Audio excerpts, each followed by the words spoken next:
نمیدونم لباس چه جوری سوخت. من اتو رو خاموش کردم و بعد رفتم.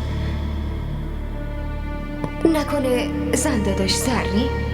نه اون همچین کاری فکر نکنم بکنه. ترا اون چرا همچین کاری باید بکنه؟ الان من شب چی بپوشم؟ نکنه آرمان اعصابش خورد بشه اگه من اون ساری آبیمو نپوشم.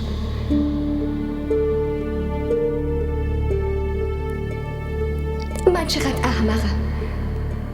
یه ساری دیگه میپوشم. آره این درسته. آره خوبه. آقا یه چیز دیگه نشون بدین. قشنگه اما اونقدرم قشنگ نیست. یه چیز دیگه نشون باشه میدم. ببینم. تو کل شهر نمیتونین پیداش کنین. واقعا؟ ببینید. واو این خیلی فوق‌العاده است. چقدر به تارای عزیزم میاد. به این میگن هدیه خوب. اینو برام بذارین کنار. ممنون.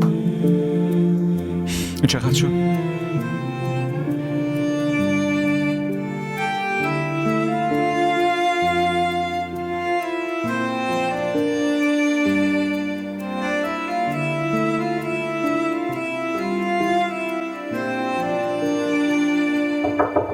بیام داخل؟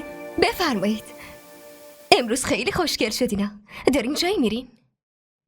تو چی فکر کردی؟ فقط شما دوتا برنامه دارین؟ من و فرهانم یه هفته از برنامه چیدیم.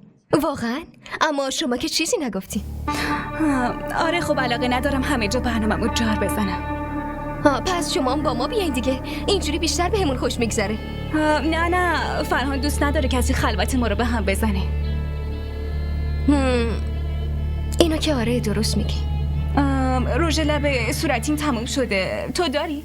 آره هست الان بهتون میدم. این چطوره؟ خوبه.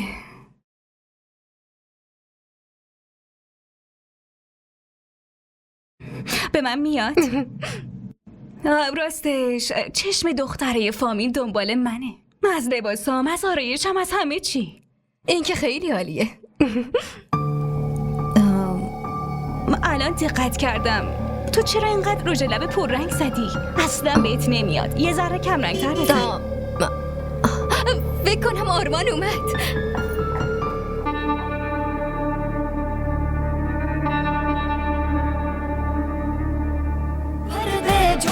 حمایتتون رو نشون بدید. لایک و اشتراک گذاری فراموش نشه. حال دم هرم